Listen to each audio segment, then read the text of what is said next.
everybody, welcome. My name is Matt, and I'm here with Andrew. Today we're going to be talking about The Mummy and The Mummy Returns with Brendan Fraser's most iconic role as Rick O'Connell and Rachel Weisz breaks out. So grab your popcorn and Reese's Pieces and let's break it down on the Post Credit Podcast.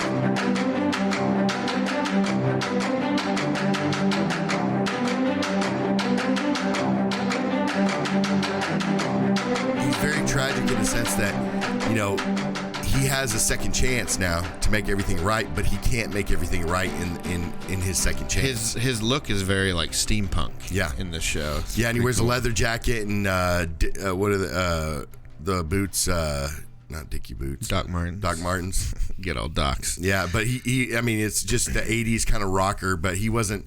He was the 80s, more like the 80s Miami Vice type, Okay. But, very redneckish. And all that's left is his brain. Yeah.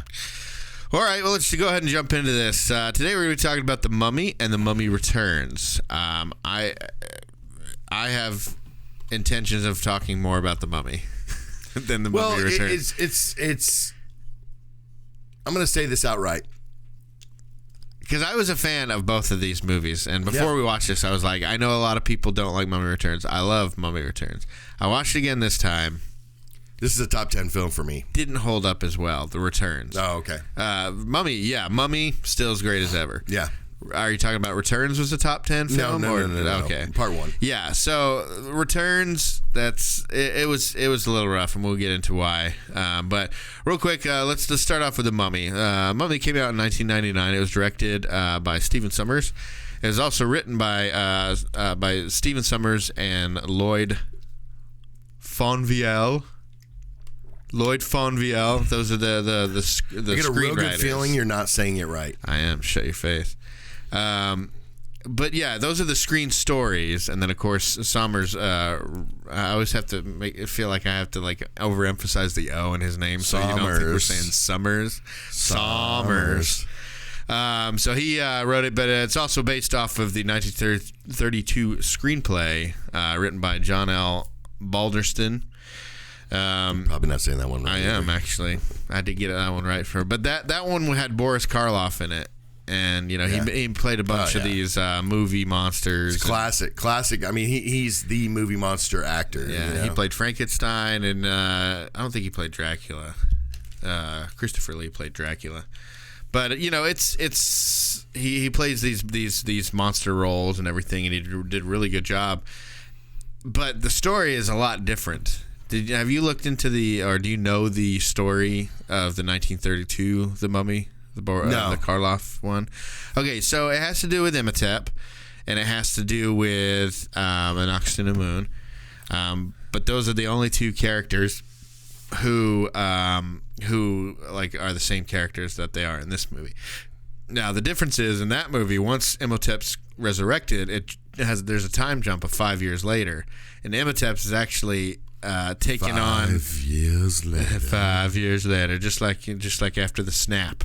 But he's actually he's undercover as like a normal human person. Yeah. And he's taken the name Ardeth Bey as his human name or whatever, so he doesn't have to go by Imhotep, but his name is Ardeth Bey. Now I kind of feel like he could still get away with saying Imhotep, maybe, and nowadays. Do you know who Ardeth Bey is in this new movie, the Brendan Fraser Mummy? It's the Oded Fehr. The guy who plays the Magi, the leader of the Magi, who becomes friends with the protagonist. And he's the main big gigolo from Deuce Bigalow. Yeah, that Rob Schneider had to take over for and everything. Yeah, so that dude, he was named Ardeth Bey, but in the original movies, Imhotep took on that name and convinced a bunch of people to go dig up an ox in the moon, but then meets this girl who looks almost exactly like an ox in the moon, and he thinks that she's maybe a reincarnation, and so he's going to mummify her and then resurrect her, and she'll be his long-lost love. Yeah. So it's not really the same as this. It has some of the same elements, like Evelyn's name is different in the Boris Karloff one or whatever, but anyways, this movie stars Brendan Fraser as Rick O'Connell, Rachel Weisz as Evelyn Carnahan, John Hannah as Jonathan Carnahan.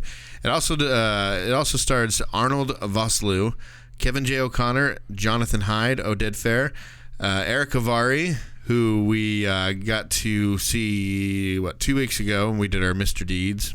Mm-hmm. And then among many other actors that are in this movie, Arnold Vosloo, he plays the Imhotep this time. How do you think he compared? Well, you haven't seen the original, have you? I've seen it here and there, that kind of thing. I mean, obviously this portrayal isn't going to be as iconic as Karloff's. Well, no, because of CGI. For people born in the 80s and up, yeah, I think it will, because most people don't even know who Boris Karloff is and doesn't even recognize what he would be in or who he is or anything, you know? Right. So, like in this movie, when he's the mummy, it's all CGI. Yeah. So there's no acting required. Yeah. Whereas in the older movie, he had to makeup artists did a great job on him and everything, but he had to actually portray the mummy. And so, there was a lot more acting required there to get the movements down and different things.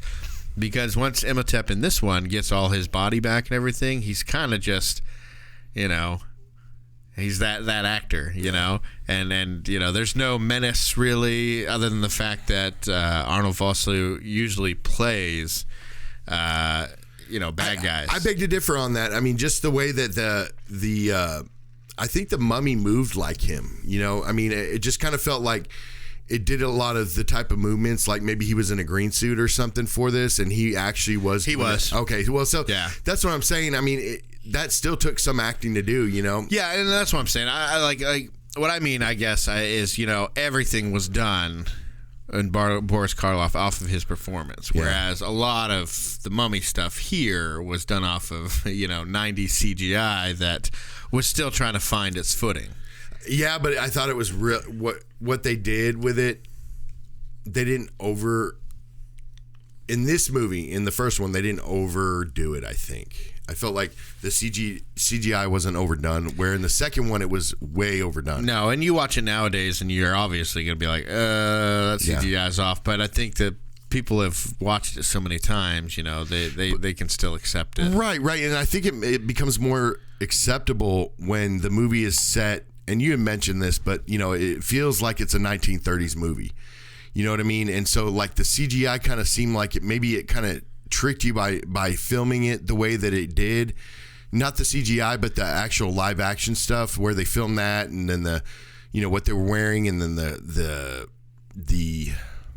like lights and sounds and things like that. I felt like it made it work a lot better for a movie of its time, for the CGI quality of its time. I felt like they did a really good job about trying to mask it in a way. Yeah. What is your favorite Brendan Fraser role? This one. Mine too. Yeah. Okay. It's just because this was kind of like his reboot. You know what I mean? Like coming out of the 80s and 90s and stuff like that. I mean, I know this is in the 90s still, 99, but yeah, but it's getting past, Encino Man, and all like the With Honors, the prep school type guy, where now he's more grown up role. And he kind of fell off there a little bit. He's kind of one of those actors that tend to go up for a while, then come down, then go up. I think for he a while, fell then come off down.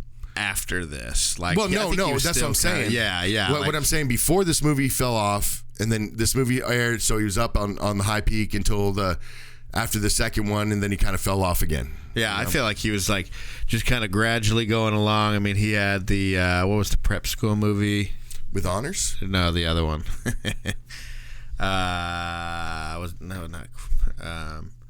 It was the one. Basketball Diaries. No, it was the one with Ben Affleck. Yeah, and Chris Pine or Chris O'Donnell. Robin. Chris O'Donnell. Yeah. Robin. Yeah. We talked about it. I will come back to it or whatever. But yeah, so he was doing those, and then he did Encino Man, and which is probably like one of my real close, second favorites or whatever. But it was School Ties was the one that I was trying to think of, and that was actually after Encino Man. Okay. But you had he did a little cameo in Son-in-Law. Obviously, he was in With Honors. He did Airheads and Monkey Brain. Don't The monkey bone, you mean? Bones. And that was well after, yeah. But Airheads.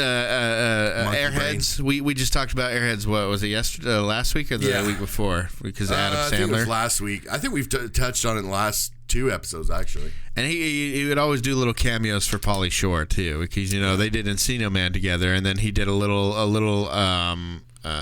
cameo as Link in Son-in-Law, and he was Link again as in the Army Now, and Link was his character from Encino Man. Yeah. As in what is it called? What do they say? The Link, Link in Time, or Link? No, the Missing Link. Missing Link. That's what it's called. So, anyways, so we did a bunch of those ones. Kids in the Hall, Now and Then, some small ones, and then we had George of the Jungle, which was awesome. And that came out in 1997. And that's a good one because it has Leslie Mann, and she's hilarious and awesome in it. It has George, and it's real cheesy and stuff, but it's a fun movie to watch. And then we had The Mummy, and then afterwards we had Dudley Do-Right, Monkey Bone. We did have like Bedazzled, which I liked. Blast from the Past, I did like that one. But Mummy Returns wasn't that good. Monkey Bone, Dudley Do-Right, Looney Tunes Back in Action. So a bunch of these, the Tomb of the Dragon Emperor and all those. So he's just had some bad choices in some of his roles. So that, along with some other tragic stuff that we don't need to get into because we've talked about earlier on our With Honors episode. Yeah. But he's been through a lot. His role in Crash is the one phenomenal. Yeah, but it's the one role where he's not Brendan Fraser. He is completely serious throughout the whole thing. His name is Rick, by the way, in that role too, just like it is in this movie. But he very serious. No out. Energetic, outlandish type of performance from him there. Well, and the problem with Brendan Fraser is, though, he seems like he's always in pain in a way. You know what I mean? Like a lot of his looks and his normal everyday today, type looks that he gives the camera, it kind of almost seems like he's in pain. I mean, you look at these pictures, like look at the picture that they have on. Yeah, he does good. Kind of looks like he's in pain. Yeah, like he's just upset about something. You know what I mean? It's like. He's just, but I mean, he's a phenomenal actor. He really is. He's a really good actor when he gets the right parts. You know what I mean? And I know that's kind of hypocritical of itself in a way because, you're an actor, you're there to make the part great. You know what I mean? Yeah. You're not waiting for a great part just to act in it, I guess you could say. And, he just gets, whoever was making the decisions just were not making the right decisions for him, I think, throughout his career. But, with this movie, it was spot on for him. He almost had a comeback, too, with the Journey to the Center of the Earth. Yeah. He also, another movie that him and Arnold Vosloo were in together. Do you remember which movie they were in together after this? Oh, it's a movie that was made well after our childhood, but it was adapted from a cartoon from our childhood. G.I. Joe. I forget that he's in this movie. Yeah, it's a real short one, but he plays a soldier who's training people inside the G.I. Joe headquarters when Snake Eyes is being trained and all, or Snake Eyes is like kicking everybody's butt. Yeah. But then the Arnold Vosloo character, he mimics true to type. Yeah. He's a bad guy again, and I was gonna say that he plays bad guys very, very well. He scowls very well, and it's not. I mean, he played in what is that TV show? 24. He played in 24. Yeah, that's right. Marwan. And one of the best villains, one of the best plots. But what I'm saying is, like, he plays the villain so well to the point where you don't hate him as a villain. It's kind of like with Voldemort. You know what I mean? You like when he chews the scenery and all that kind of stuff. Like Voldemort, he's a bad guy. He does really, really bad things, but you like him as a villain. You just like I think we were talking about this before, like Zangief and Wreck-It Ralph. Yeah, just because we are bad guys doesn't mean we are bad guys. Yeah, but he's he plays Arnold Vosloo, he plays the villain just so well. Yeah. No matter what villain he's portraying or whatever, it's believable as a villain. You know, he's one of those kind of probably actors that are typecast in villain roles. You know what I mean? And you know, he's not really one of those star actors. You know, one of the actors that he's famous for. You know, because he's really famous for this movie. Well, yeah, and he's got a great scowl. He's got a great evil smile and all that. So, I mean, he's I don't know if it's because of the way his eyebrows arch downwards or whatever, but he plays a very good bad guy who likes to chew the scenery and usually plays some kind of man of confidence. Yeah, and he just like with the rest of this cast, it just seems like this was great casting and. That this whole crew was just a great fit together. You know what I mean? I mean, just they played off each other very, very well, very believable. Well, let me ask you then about who I think is the main protagonist of this movie, and that's Evie. Yeah, I think that Evie is the main protagonist. I think you have Rick, but he is really.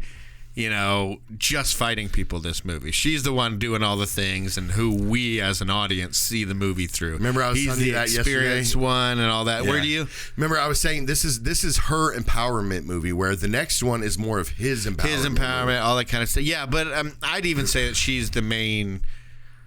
She was meant to be the main character, the protagonist of all of these movies. And well, if you think about it, in the second one, she didn't really have a main. I mean, yeah, okay, she was the princess or whatever, right? Nefertiti. But it was just kind of like a little side story that she had with the princess with Noxunamun. Yeah, kind of just their own little side story over there where they only fought each other. The 56th side story that's in that movie. Yeah. This is one of my biggest complaints about Mummy Returns is there's just too much going on in it. Yeah, there's so much going on. It's like they're like, we're not probably going to get a third chance at this. We got to throw everything, all our ideas, whatever you have saved for the third one, throw it in this one too, because we're going to throw it all in here. But I digress. And I mean, we also know that it was probably a big setup because they wanted to split off for the Scorpion King. And Scorpion King, but maybe they had plans back then to do crossovers with the Dark. Like they're trying to do what they tried to do a few years ago that died out, the Dark Universe or whatever. That was a bad idea. They should have added on to this movie. You know what I mean? So Evie, Rachel, and we got to say this right, Rachel Weisz. Yeah. What do you think of Rachel Weisz? Oh man. This was her breakout role. I mean, obviously, she'd done a little theater stuff here and there. Same thing with Arnold Vosloo, but this was like her breakout role. Sorry, didn't mean to scare you. The only thing that scares me, Mr. O'Connell, are your manners. Still angry about that kiss, huh? Oh, if you call that a kiss.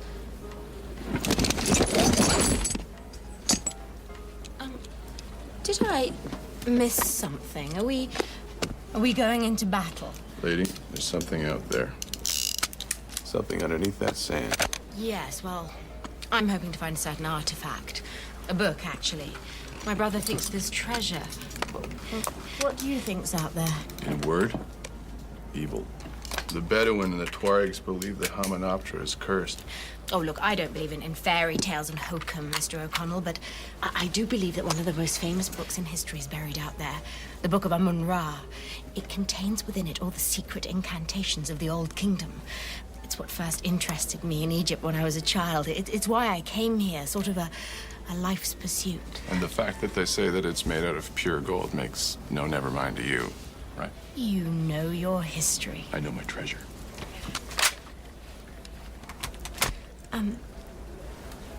By the way, why did you kiss me? No, I was about to be hanged. It seemed like a good idea at the time. Oh. What? What'd I say? I've always liked Rachel Weisz. There you go.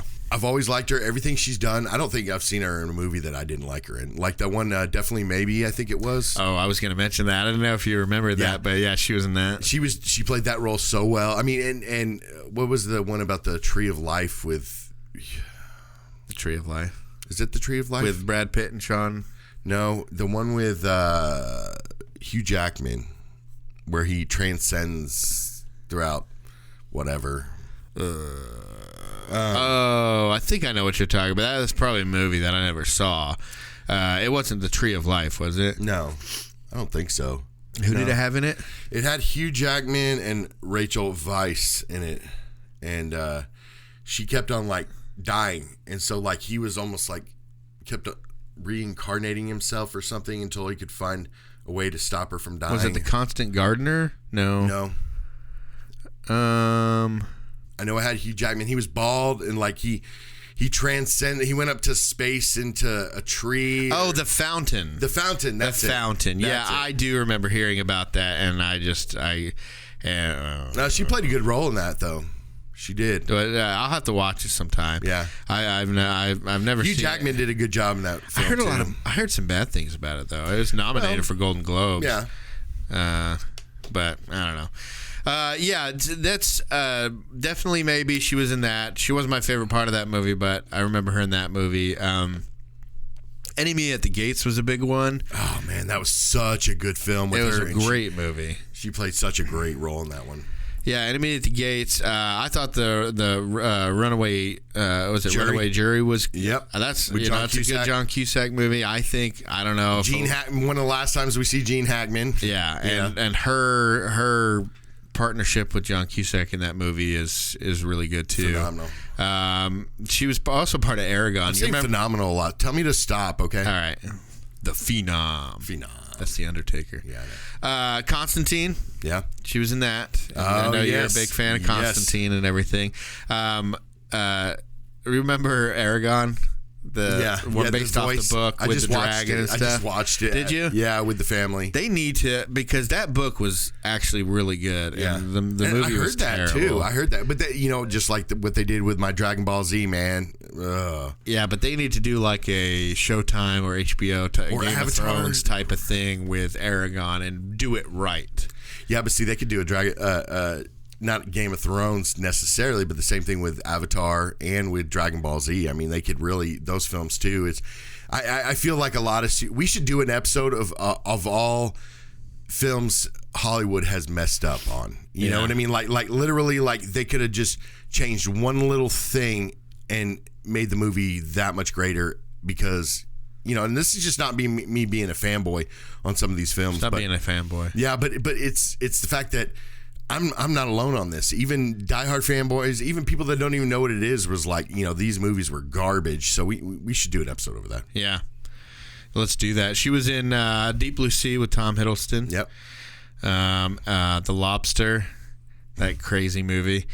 And then Oz the Great and Powerful. Yeah. I thought she was pretty tragic in that because and here we go, spoilers again if you haven't seen it, but you think that she's going to be the evil witch, right? Mm-hmm. The wicked witch, because she spends the whole movie becoming or being the evil person and everything, and it's not until the end, until Mila Kunis turns into then you're like, oh, okay. But she was very tragic because she was always trying to get that power, and she never got that power at the end, and I thought she played that really well. I've actually never seen it, to be honest with you. Well, crap. But hey, I just want to let you go. Hey, we're all about no. Well, when I said spoilers about Oz the Great and Powerful, you should have then at that point said, I haven't seen it. I'll still watch it. I'll probably forget it at that point. But yeah, okay. Well, now that I've said it, I mean, they do a fake out where she's the evil one and Mila Kunis is the nice one, and I think they're sisters or something. And Mila Kunis becomes friends with. James Franco, who plays Oz and everything, and then she's eventually like betrayed and she goes crazy. Why haven't I seen this movie? I don't know, but it's weird. I thought it was pretty good. Some people didn't like it, but whatever. Anyways, we could start. We could stop harping on that. But this also has Eric Avari, who we talked about in our Mr. Deeds episode. Very classic. He's so young in this comparatively, yeah, to where he's at in Mr. Deeds, even. Yeah, I mean, this is only a couple years before, I think. But maybe they just made him look young for this movie. Maybe he was. So, anyways, well, this movie it starts off with the backstory. It has Imhotep, who's this is kind of pointless here, but Imhotep is sleeping with the pharaoh's mistress. Yeah. So his side chick is also Imhotep's side chick. Yeah. Or main chick, I don't know. So he's has this relationship with her, and then Wait, this is his uncle's brother's best friend's sister. No, it's their what is it? Seti the First is the pharaoh. Yeah. So yeah, it's Seti the First's mistress who Imhotep, the high priest, is also sleeping with. Are you flipping? So anyways, yeah, a little bit. So the anyways, they're like making out, and I guess she has paint on her to make sure that she's not touched. I don't know why they're not more careful about that. Obviously, this priest is an idiot, and she's an idiot. Either that, or he's just that powerful, and he's just pretty much. Which you hear about this throughout history, and this is not just with the Egyptians, but this is with Christians and a lot of different cultures back in that time, where the emperor or the king did not really run the country. It was usually the pope or the high priestess. Well, and that was like big. That was a big story point in the Three Musketeers story. Yeah. They had the cardinal who was behind everything, and that's kind of how I felt. That's why I felt like, him, brushing. At first, he was obviously surprised. He didn't expect the pharaoh, which I've got a thing for that, by the way. But he I don't think he really cared. I don't think he had any fear of the pharaoh at all. Well, it didn't look like he did, but they knew they had to hide it because the Magi, the pharaoh's bodyguards, were around. And the Magi, are instructed. They're not, mysterious. I mean, they're mysterious, but they're not, magical or whatever you want to say, And so, but there's just so many of them, and they're so loyal to the pharaoh that, it doesn't matter who you are, they're going to go after you no matter what. You know what I mean? And so I feel like he had no fear of the pharaoh whatsoever, and I don't think his mistress did either. I mean, we find out in the part 2 that his mistress really didn't have any fear of the pharaoh either. Okay, so now because you brought that up, and we're gonna come back to this because I like to go in order and everything. But jumping way ahead, all right. So in the second movie, we find out that Rachel Weisz is most likely descended from Nefertiti, or at least a reincarnation of it. Not necessarily descended, but a reincarnation because she's starting to have memories. Yeah, which is like the first Mummy movie when reincarnation or whatever. So she's having. So she was the pharaoh's daughter, and she's the one who told the Magi to go and help her father because he was being attacked and everything. Now, throughout the courts and all that, whenever they'd have court there, for entertainment purposes, Nefertiti and Anaxunamun would fight each other with sayas. I thought sayas came from. Most weapons I learned come from farmers in Asia, where they were banned weapons and swords and stuff. So they came up with weapons like the sai and things like that. Where it was just a weird thing, like you would think that they maybe like do with some like small swords, but why size, I don't know. Sorry, I didn't mean to mess up your train of thought. I didn't even actually think about that. Let's see. Watch, prove me wrong. It's not entirely clear how the sai was created as a weapon. It's widely accepted the sai originated from mainland Asia several thousand years ago. Began as a farmer's trident and was modified over time to use to fend off bandits and invaders. Because they were banned swords and things and weapons by the government. Their government, their monarchy. Yeah, it is possible that sai originated in India and spread along with Hinduism, Buddhism. So I mean, it could have been now. In ancient Egyptian cultures and stuff. They probably take from other cultures that are close by or whatever. Anyways. But yeah, that's something I never even thought of with that. But one thing with this is that when Imhotep sees Evie in the first Mummy movie, he goes Anaxunamun, like saying that she kind of looks like her. Did you feel like that was like a plot hole for it? Well, which is like the first one. It's not a plot hole until you have part 2 coming along, because then part 2 comes along and you see that he saw her, knew who she was, knew she looked exactly like Rachel Weisz. But in the first movie, he called her Anaxunamun. Yeah. So I don't think that this whole... I mean, obviously, part 2 wasn't planned when they were doing part 1 and everything. But when you watch part 2 with part 1, that creates a plot that whole huge plot hole. It's like, well, why is he acting like... One, he's never seen this person before in his life. And 2, at most, she looks more like Anaxunamun. And that's who he's going to use to resurrect Anaxunamun, put Anaxunamun's soul inside of... Evie. Yeah. So, but he doesn't recognize her as Nefertiti until the second one, and then I don't know. Well, he continues to call her a Noxuna and then they try to explain it halfway through the first one.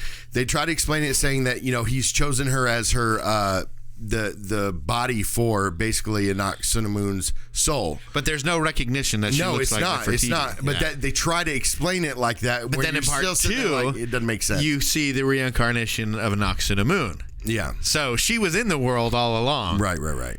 But he was going to resurrect her in Nefertiti's reincarnated body. I don't know, man. It's that second movie causes so many problems with how it. Well, I think they want things up in they want you to kind of everything. Forget any details in the first one when they do the second one. Maybe I didn't like the whole Nefertiti. It didn't make sense. I didn't like the Evie connection with the ancient stuff. It didn't make the story. It didn't move the story at all, or character development at all.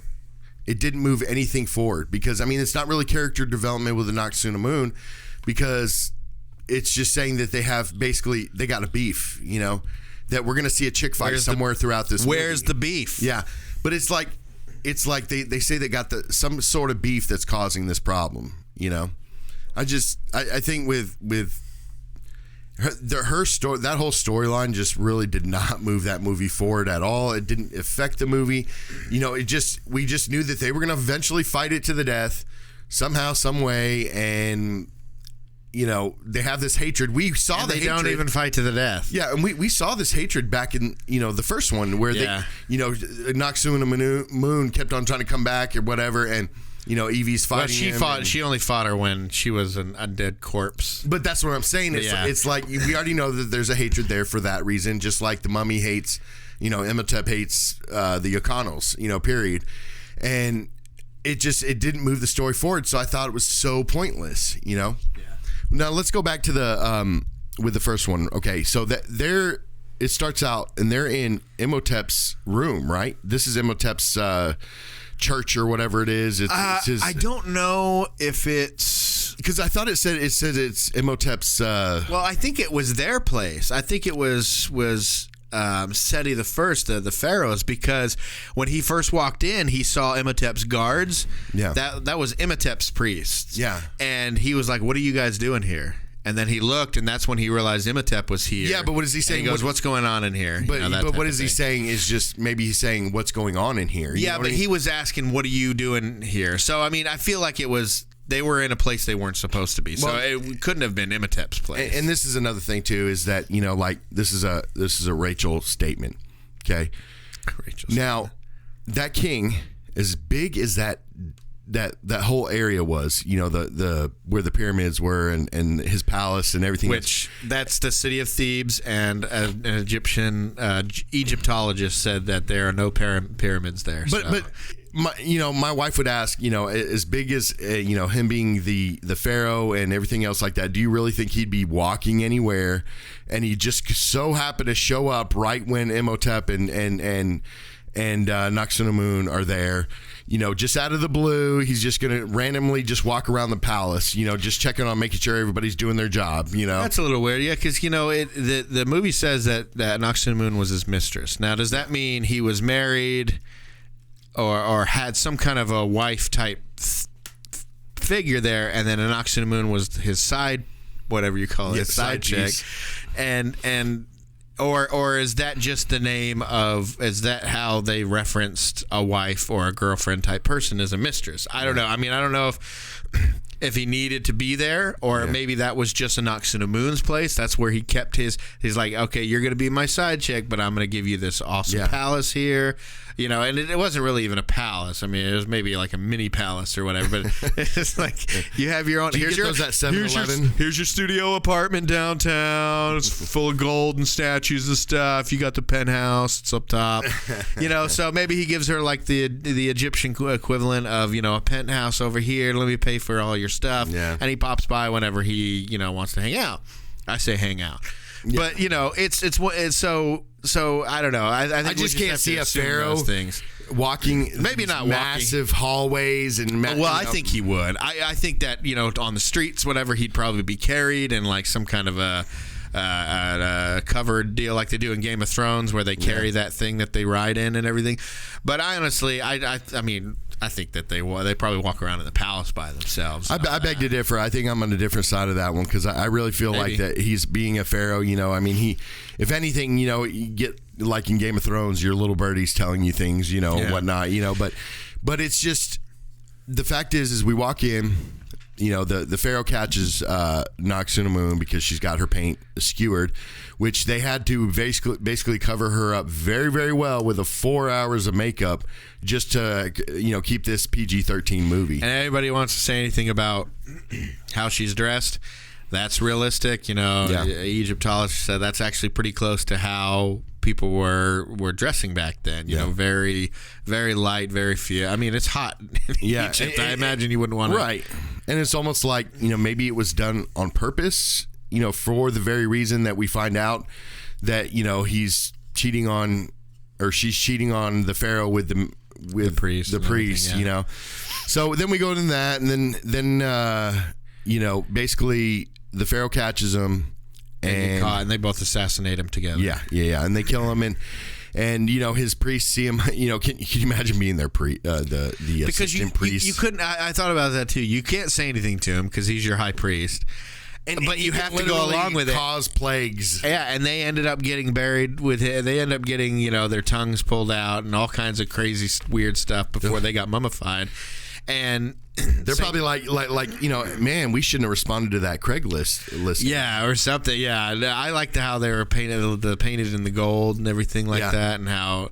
Because, you know, painting their bodies and all that was a big part of the culture and everything. So that was all good. But then they perform, once they kill him and stuff and they're caught by the Magi, she tells him, go run away, and because you can bring me back to life. Yeah. She wasn't afraid of death. She wasn't afraid of the Pharaoh. She was completely 100% had all her faith into the high priest and into his power. Yeah. So she's like, run. You're the only one that can bring me back to life. He took off, and she killed herself. And so he went to go bring her back to life, but he was caught by the Magi. And then so him and all his priests were mummified. But Imhotep specifically was given the worst curse you could give, which is the Hamdai. And it's basically said, you know, what is it? So, you know, you're mummified. You have your certain organs that are pulled out, I think, but you're buried alive. And so it becomes one of these. And then with all the beetles, you know, all those beetles are put in the beetles, not and the they good eat kind of you beetles. they eat very, very slow and all that. So anyways, but the worst part about this is that if he is ever returned, he then brings these plagues and he has all these powers, and it's like, why would you do this to anybody? Yeah. It's like it was such a bad curse that there's been no recorded incident of it actually being done, because they were so scared of what would happen if the curse was brought. Yeah, give him a Viking funeral. So why would you do it? Set him on fire, and then you're good to go. Who would do that? Who would say, well, I know that this is bad, but he really messed up by killing the Pharaoh, so we are going to endanger the earth, the future, for the rest of eternity, by saying if anybody wakes this guy up, he's going to bring about the end of the world. Yeah. So that makes no sense to me, why they would do something like that, unless it was like, you know, so dire they didn't think that any other culture would ever resurrect this person again. But I don't know. It's very weird. That's more of a Rachel statement than anything, than the first one I said. What? You know, the fact that why would you just give him that I mean, yeah, I understand giving him right. that. Why do you do the Hamdai? Well, we wouldn't have a movie. Yeah, and stuff. exactly. But you would think that it would be like more of like they're mummifying and he says a curse before he's killed or something. Not that like he does at the end of this one on him. Yeah, like he does at the end of this film. All he says was, you know, death is only the beginning. But anyway, so once it gets to modern times, I think the voiceover is unneeded. You know, a lot of the voiceover is done by the Magi's leader, the one dude that what's his name? Ardeth Bey. Yeah. Played by Oded Fair. So Ardeth Bey, you know, he does a lot of the voiceover. Ardeth Bey played by Oded Bey. Wait. Oded Fair. Oded Fair. Yeah. But I mean, I think his voiceover in there, it just, it assumes that we're dumb. And, okay, now we're the Magi. We're watching over it. This is Hamunaptra. All this kind of stuff. I think all we need to know is that this is Hamunaptra now, and that time jump did it perfectly where you saw the statue, and then it went to the current times, and it's all the statues all buried and everything like that. So I just thought that was a little bit unnecessary. Would help to let us find out who Rick is. Let us find out who the Magi is, and who those people on the horses are. Yeah. Who are they? Oh, they're actually like those soldiers that did a really horrible job of protecting the Pharaoh. I mean, aren't they supposed to go like into all rooms with them to make sure everything's secure and different things? They weren't even outside the door. In the second movie, it showed that they were just hanging out on the streets like it was like smoke break time. And she's like, she had to call him up into the building. Usually Pharaoh's bodyguards, they're going to be right outside that door, right? He came in by himself. These dudes are down on the street, playing hacky sack and having a smoke break or something. And again, when you have people that have the powers that Imhotep has, even if you're the Pharaoh, you really kind of, it'd be something that I'd always be worried about, very weary about, Imhotep in general. You know what I mean? I mean, somebody with that much power, it's like, you kind of want to kind of keep security around him and yourself probably on a regular day-to-day basis. But maybe he had never done anything fantastical, but he had said that he could do it. Yeah. And that's why Noxinamun believed that he could resurrect her and everything. Like Rasmussen. Rasmussen. So Rick, we're then introduced. He's part of the French Foreign Legion. Now, is this guy supposed to be French, or is he supposed to be American? Well, as we find out in the second one, here's another little spoiler from the second one, that he grew up in an orphanage in Cairo.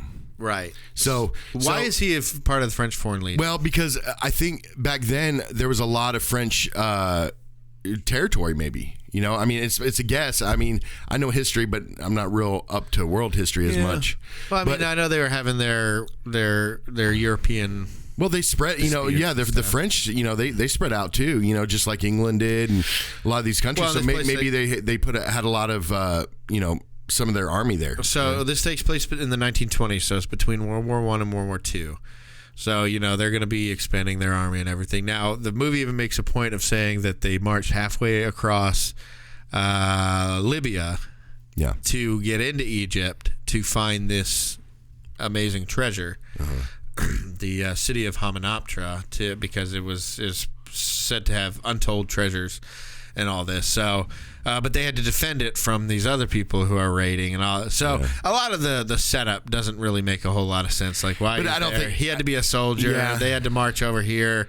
Why? I guess that's the only way you can get like a European white dude into as the main character. Because you don't have any actually Egyptian people as any of the main characters. I don't think, and I don't think really they meant for any of that to mean anything, because I mean they're just trying to tell two things. Yeah, two Brits and an American.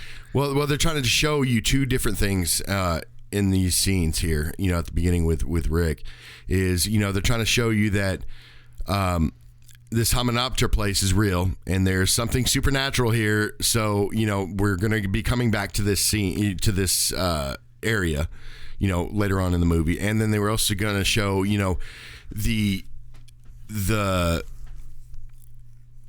with what's his face? Ardeth Bay, right? They want to show him seeing Rick and realizing that there's something about this guy, you know what I mean, and kind of setting him up to be, I get all that, the main hero. But I think the rest of it just the whole backstory behind it. It was just basically to put Rick there. Yeah, and that's what I'm saying, is that we had to find a way to get this dude who appears to be a white American and these two other people who are two white British people in Egypt. So that's how we got there. So we'll just accept that.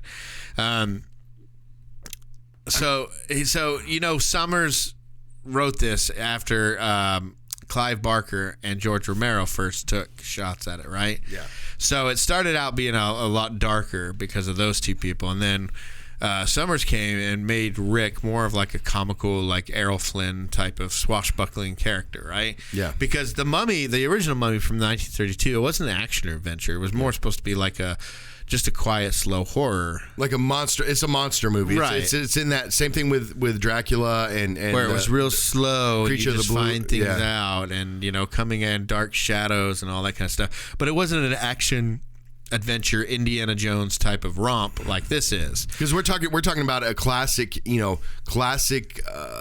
monster movie where you have the Mummy, you have the Frankenstein, stuff like that.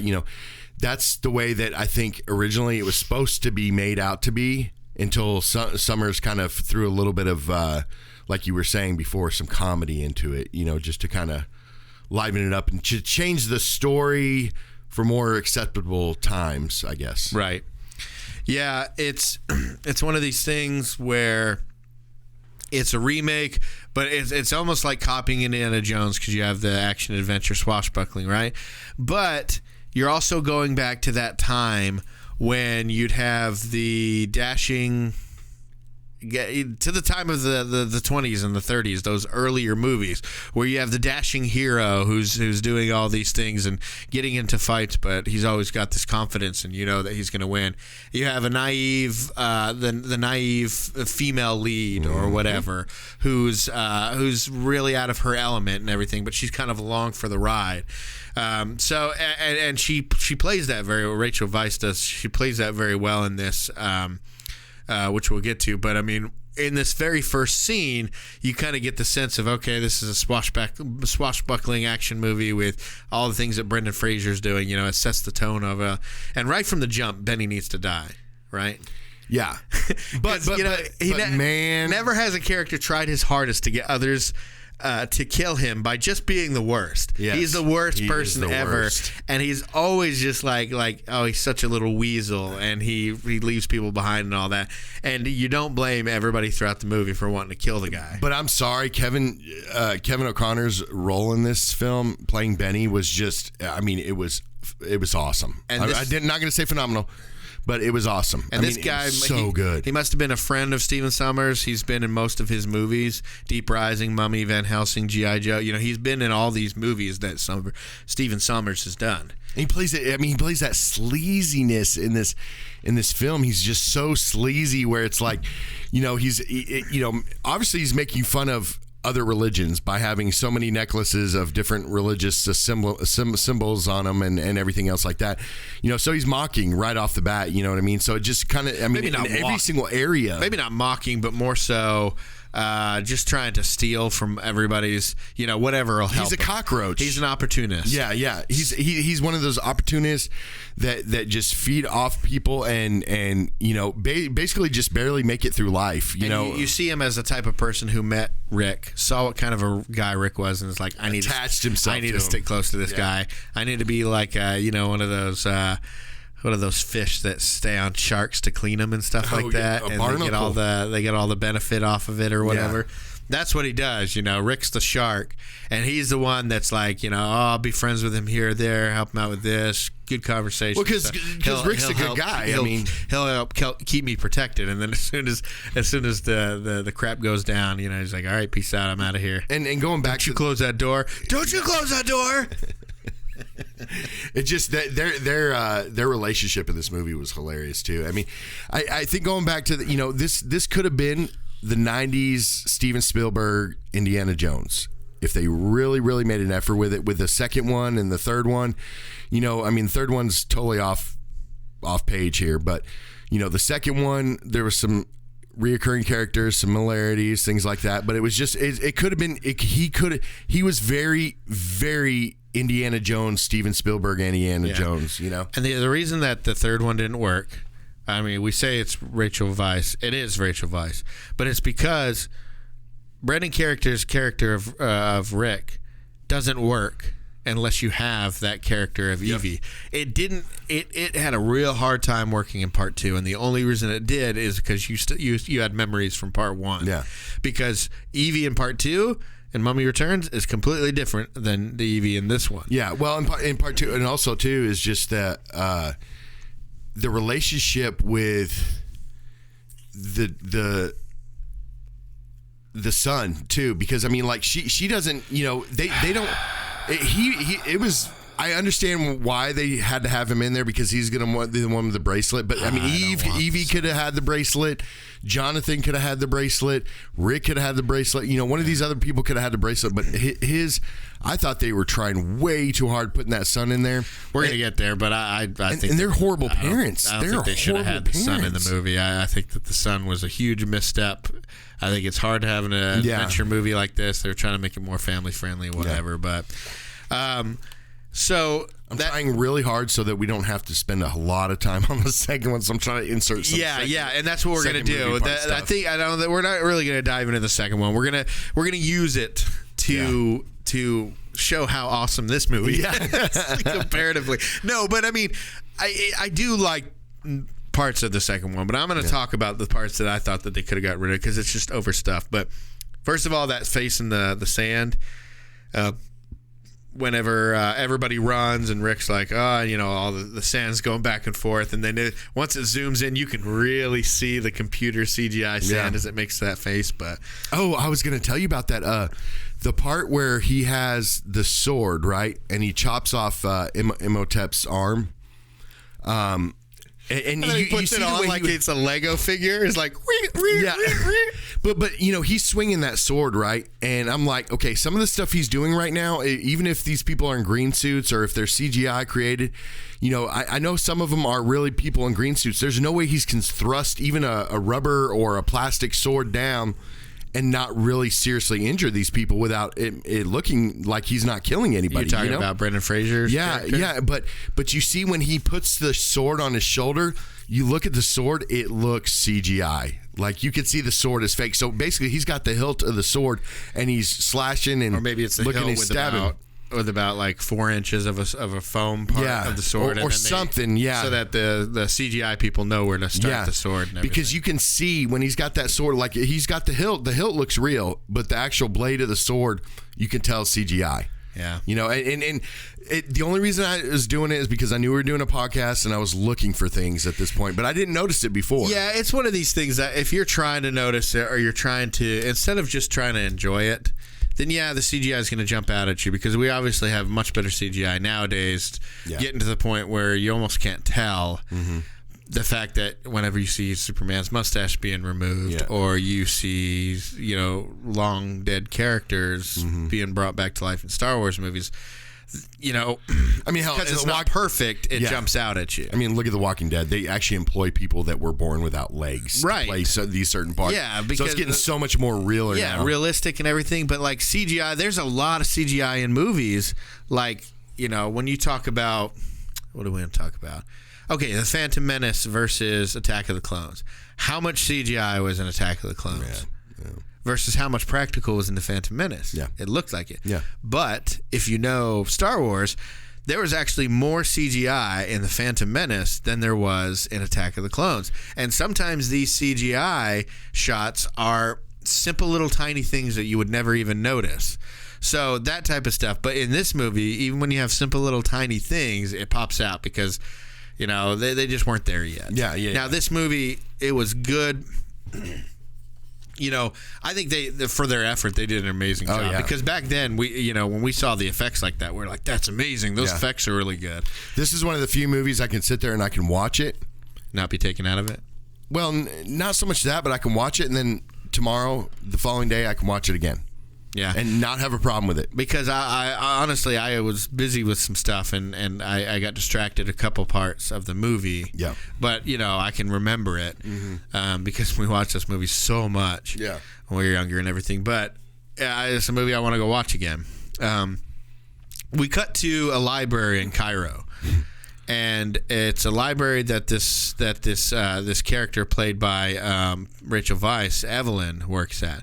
Her name in the movie is Evelyn Carnahan, and she has she's from England or whatever. Her parents were famous archaeologists and all that.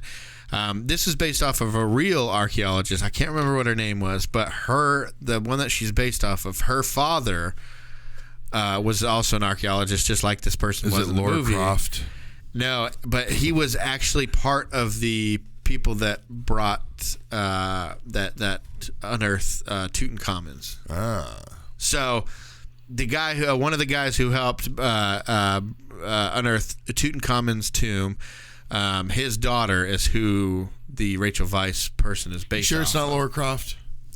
I don't know. Maybe it's Nathan Drake, Nathan Drake or Lara Croft. I tell you what, man, in that new Uncharted game, Part 4, spoiler, there's a part at the end. You see that him and what's her name have a child together, and it's a daughter. And I was so hoping that they'd say that they named they named her Lara. And then maybe she changed it when she's older. But I know she's also British, and these people weren't British and all this kind of stuff. So remember Angelina Jolie's awesome British accent. Anyways, did she really think she could reach that shelf? No. I mean, she obviously did. But like that, I think it's brilliant. In this scene, because it shows, one, how absolutely clumsy she is, and two, how naive she is. The fact that she thought she could reach across into anybody, my kid would look at that and be like, "Yeah, I need to move the ladder." Yeah. But she tries to do it. She shows she wants to be strong. She wants to, be able to do things and by herself and all that kind of stuff. But it's I don't know why she thought she'd be able to reach. Anyways, she tried to reach the book across the aisle, and she ended up standing up straight up on the ladder. They need to fire the engineer. I'm just saying. And that shot was really done. Them knocking over all the bookcases. I bet it was only done once. Yeah. Well, maybe. They have those sets though that can break apart, and then they can be put back together and break apart multiple times. I don't know, maybe. But do you notice you see in the part 2 where they did kind of a dedication to that scene? Oh, with the boy? Yeah, with the boy knocking down the wall. All that stuff. Which just so happened to knock down the right wall for them to come out. And there was a lot of copying that went on. Yeah. A lot of trying to retread the old stuff. Yeah. There's a very fine line when you capture, what do you call it? Capture lightning in a bottle. Yeah. That's what this first movie was. It was capturing lightning in a bottle because the spin-offs, the Scorpion Kings, the new Tom Cruise one, nobody could, not any other movie could capture this because it's in the style. We're not scared of mummies and stuff like that anymore. Yeah. They were back in the day.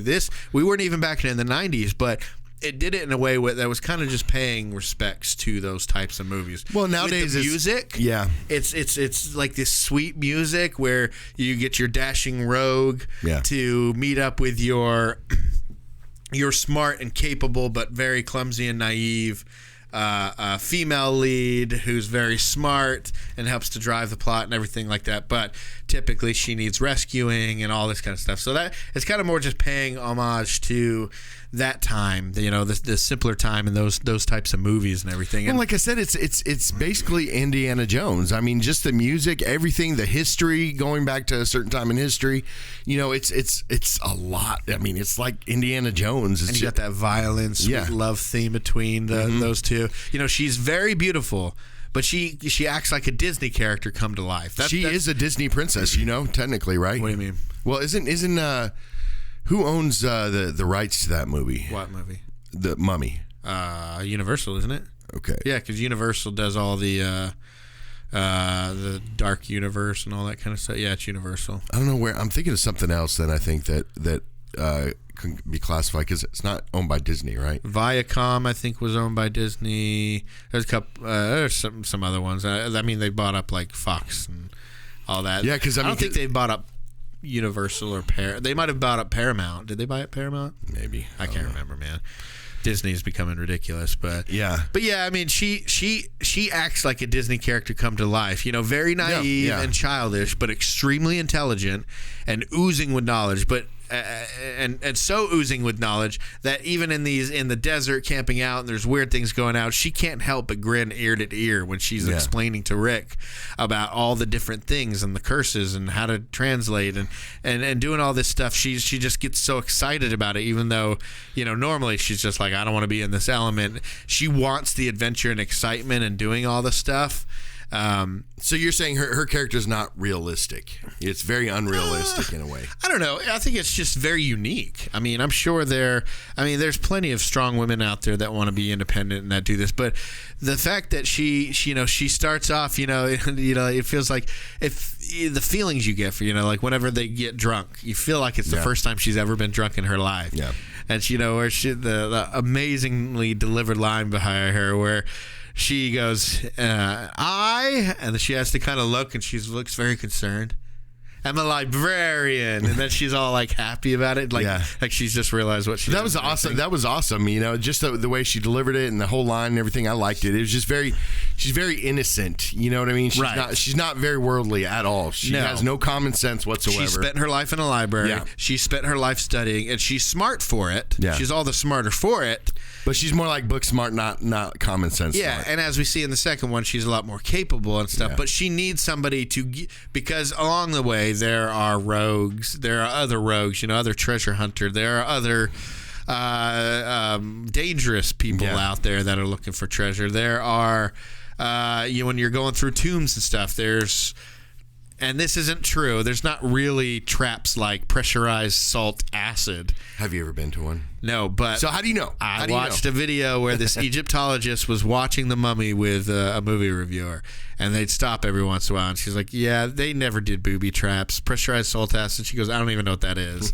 And, this is an Egyptologist and everything like that. She's like, this just isn't real. But again, we wouldn't have the movie we have now. We wouldn't know because it's exciting and stuff. You have the, and it's all what a whole genre of video games. There's a movie that does stuff like this that has the traps and the caves and stuff like that. Oh yeah, Indiana Jones. I was like, let's see, there's Labyrinth. Is there traps in Labyrinth or anything? No. There's again, investigations in Labyrinth. Again, you can see there was so much. They took so much from Indiana Jones. There's so much influence from Indiana Jones in this movie. I felt like, just with everything. He wasn't. The only thing is Indiana Jones had the weakness where he was scared of snakes, right? Yeah. And where Rick's not really scared of anything but mummies in a way. You know what I mean? Which he has every right to be. Oh, I hate mummies. Yeah. Well, because he ruined his car. Well, yeah, that was in part 2, right? Yeah. So but she's this person who. She's not really one for adventure. She likes everything, but by the end of the movie, she loves it. Yeah, I think she likes the adventure, and she likes the adventure that Rick's lifestyle brings. Okay, tough stuff. Try a right hook. Ball up your fist and put it up like that. Mm-hmm. Now mean it. Hit it right here. I mean it. Okay. Okay, time for another drink. Unlike my brother, sir. I know when to say no. Uh-huh. And then like your brother, miss, I just don't get. I know.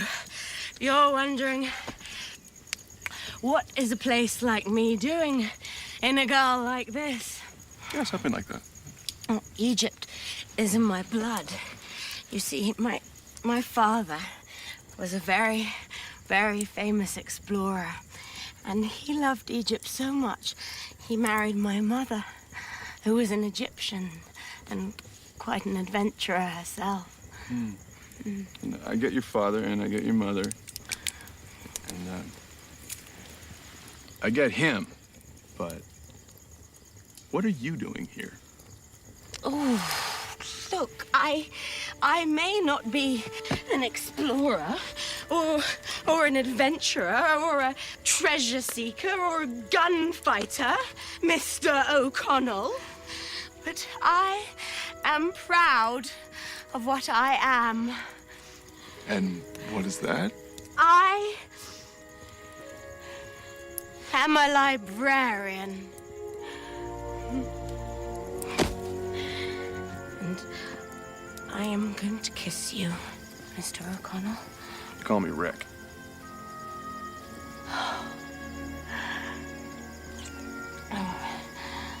Rick. Yeah, what we really have to understand, and they did push this, was she's a librarian. She's not even an archaeologist. I mean, I'm sure she has some sort of education when it comes to archaeology, but she's not an archaeologist. She's a literal librarian. I think the guy that owns the guy that was the head there, Eric Avari's character, I think he was more of like an archaeologist. Obviously, we find out that he's also a Magi, but yeah. But yeah, she spent her whole life in a library, although her parents were, I believe, archaeologists. Actually, archaeologists. So I believe they were the ones actually going out and looking for these things and everything. And I think she always dreamed of getting out. Yeah. But, back in those days, too, not a lot of women were doing that. It was mainly like men and that were cave diving or tomb raiding. Yeah. And all that. But you also see that, she does put up with her brother. Because we get introduced to her brother here, right after she knocks down these bookshelves, which engineer, being not an engineer myself, but seeing how things are built, there's no way in God's green earth that the woman that's probably 140 maybe, at most, could push down. As heavy as those bookshelves looked, it looked like she would have just crashed it. It looked like I would have crashed into it and then just fell to the floor. Exactly. It wouldn't have moved those. But yeah, those have to be. I don't know. Maybe they were working on the bookshelves. Or maybe it was like, okay, we've got to throw a little bit of comedy. What you didn't know is that all those bookshelves were actually in the middle, and they moved them all out to the side so they could clean the floor in the middle. And then when they were on the sides, that's what happened. But I kind of felt like with this movie that from the beginning, and this is how all the movies went, together, but in this movie they kind of dipped in, went more adult type themes to childlike themes to adult themes to back and forth kind of. That was their way of throwing in comedy in a way, you know what I mean? Like throwing in the brother who happens to be basically a big child, an older child. He's her older brother, but he basically acts like a child entirely the time. Entirely every single movie. Yeah. and the way that John Hannah plays it too. He was also on Spartacus, I think. Yeah, he was. So the way he plays it too, you feel like their parents told Rachel Weisz like before they died or something, like, please take care of your mother. But he's gonna die if he doesn't have somebody exactly. But he's the one that does. He's an older brother. Yeah, and he's the older brother, but he's the one that does the crazy things, and he's there for the gold. And that's why I say that she is the protagonist, because everybody who goes to Hamunaptra, everybody's looking for gold. Yeah, everybody's looking for riches except for her. Like even Rick is more there to protect, and I think he kind of, when he kisses her and everything, he's like kind of has a little feeling for her at that moment. Was like, maybe I need to protect this girl because that's the type of guy. That's who he is. He's the protector. But I mean, he's also a soldier of fortune. That's how I imagine he got hooked up with the French Foreign Legion. He was being paid to do it, and kind of a mercenary type of thing. But I think getting hung like he did kind of pretty much put his life better and more perspective, because at that point after he meets Evie, did you know that they had a mess up, that rope actually tightened whenever he got hung, and they had to resuscitate him and everything. Yeah, I think for like 18 minutes or something like that. Yeah. Something. It was crazy. But I mean, if she's the protagonist, in a way, Anck-su-namun is the antagonist, the real antagonist in this movie, because, in every single goal, like the mummy's main way of thinking is he has to bring her back no matter what he has to do. I think Anck-su-namun is more of an antagonist in the second movie, because in the first movie, the mummy's really coming after her. He's not coming after Rick. Yeah. He's coming after her. So I see it as a battle between her and the mummy, where when Rick is obviously the hero, but he's not part of the main thing, right? Mm-hmm. He can be killed off and he won't affect, but the mummy needs her alive to be able to resurrect Anck-su-namun. So I think you get in both. I think Anck-su-namun's more because she helps to dig him up. And Imhotep does a few things in there, but she's, causing problems for everybody. So I agree with that. They that one dude, he was the warden. I think they just called him the warden. Warden Gad Hassan, I guess. But anyways, he starts crawling through the tunnels. These people did not benefit from not having movies like these to warn them not to be going off and doing stuff like that. Because for me, watching him crawl through those tunnels terrifies me. Yeah. Because I'm terrified of being buried alive. And so to go into tunnels like that, not knowing what's going to close behind you, these things haven't been open for thousands of years. Hell no. Yeah. I'm sorry. Not this guy right here. I'm not an archaeologist. I'm not crawling down into any deep, dark places. The ocean freaks me out because it's so dark and vast and so many unknown things in there. It just freaks me out. So yeah, him crawling around in the pyramids, I was like, man, they didn't have movies back then. But I mean, even if they did have movies, that usually they're idiots and stuff. But real quick, they get on a boat. The Magi attack it, trying to get the map. But it's a whole pointless scene because Rick's like, it's fine, I have the map. And that's supposed to be a holy warrior that's not supposed to, more than likely, probably are not supposed to attack women and kill women and stuff. Like, they're supposed to be a good organization. They're coming in there, burning down the boat, killing everybody. Well, remember, the fire was an accident. Yeah. But they did go in there, obviously they're willing to kill. But, like they killed some people when they raided that deal too. But I think it's just, no matter what, they have to stop the creature from being resurrected. So they're going to do whatever it takes to do that. But we get a great scene coming up. But you would think that that's the Magi who attack it, and the dude's putting on a little hook thing that's obviously going to stab somebody. It's weird.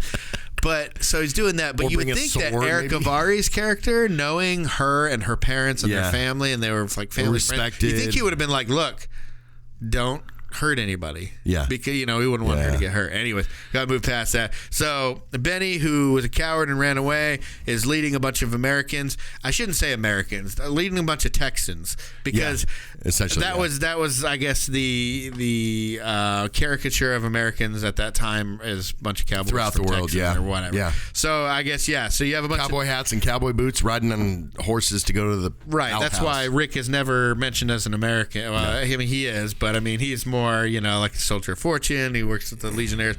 No, our Americans are all from Texas. So, and he has no accent yet. And they all want to ride horses.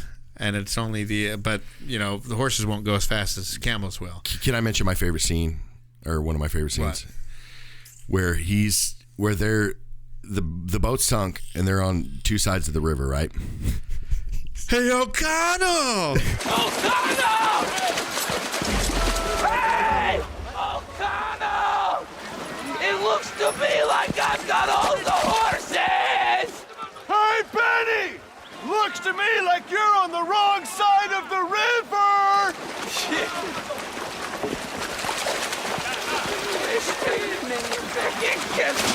And he's like, yeah. Oh, man. And then he starts freaking out and everything. Yeah, that was really good. Because Benny, as much of a weasel as he is, he's hilarious, and he's not like a He's a survivor. And he's not like a cruel person. Yeah. But like he's just trying to save his own skin. Exactly. He's a complete, the definition of a coward and all that. So, anyways, okay, now we're back to Hamunaptra. Dude's crawling through the tunnels and stuff. Although right before they get to Hamunaptra, why does Benny say, "Hey, O'Connell, nice camel," and starts laughing at him, and you're like, he's riding a camel too. Why are you making fun of him for riding a camel? He's like, nice camel, and he just shakes his head. I never understood that part, but probably because the other guys all had horses. You know? So we get to the part where Evie and them find Imhotep's body, and the other group finds the Book of the Dead. But Evie and them have the key, which will open both the sarcophagus for Imhotep and the Book of the Dead.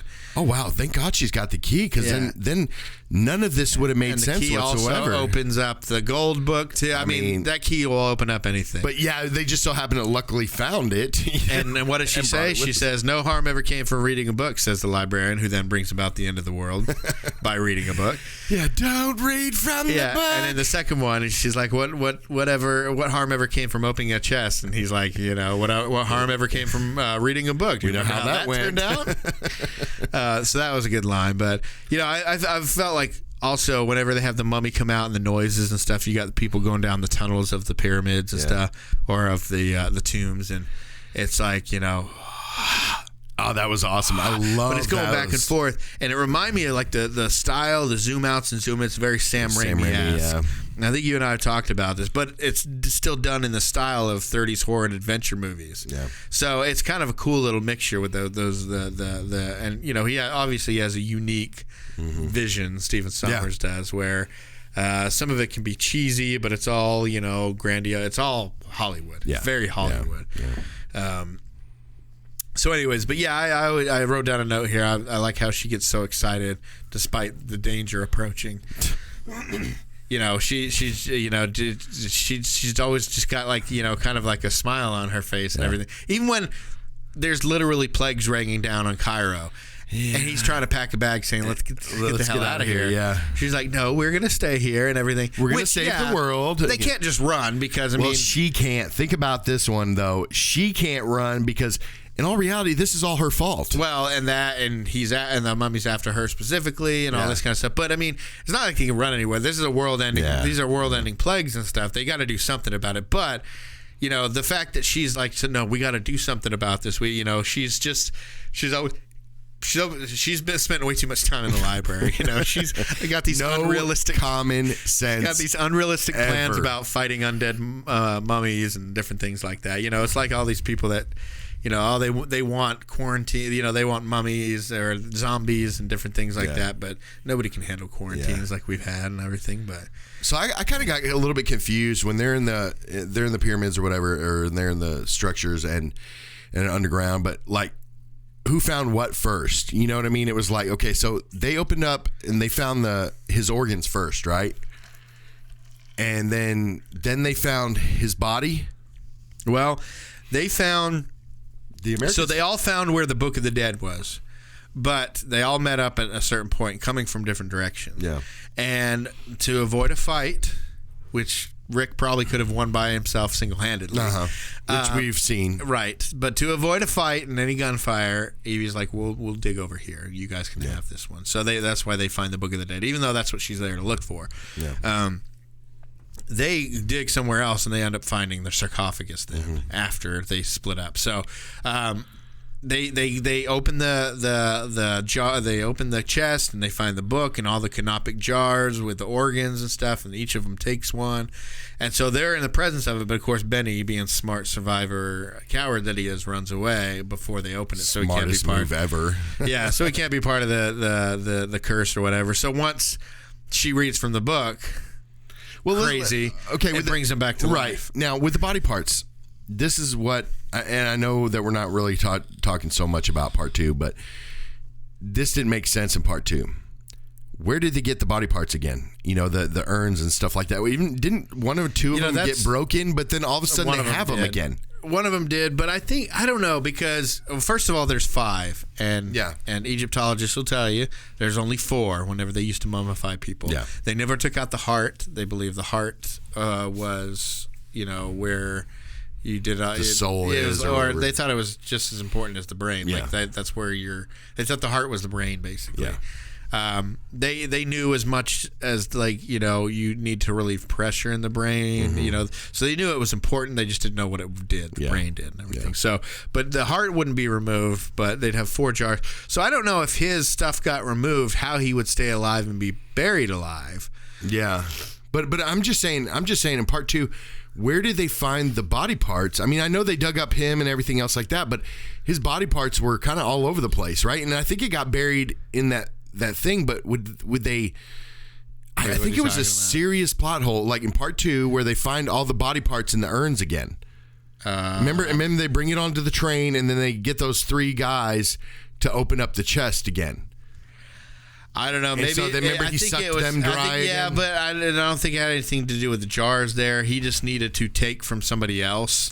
Yeah, but they had to, in part 2, they had to open up that chest for them to be cursed, because they said it was a cursed chest, you know, for them to be cursed so that he could basically suck them dry to become whole again. Right. So, I mean, maybe that's the curse or whatever. Where did they come from? Maybe it's, I don't know. Maybe they had the box, but it was just the box that was the curse, and there was no jars in it. He just needed to suck.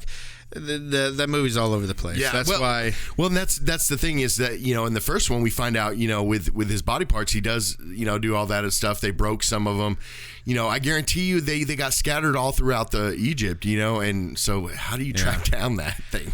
So, you know, once the mummy comes back and he starts sucking up all the organs from everybody else, you know, so dirty.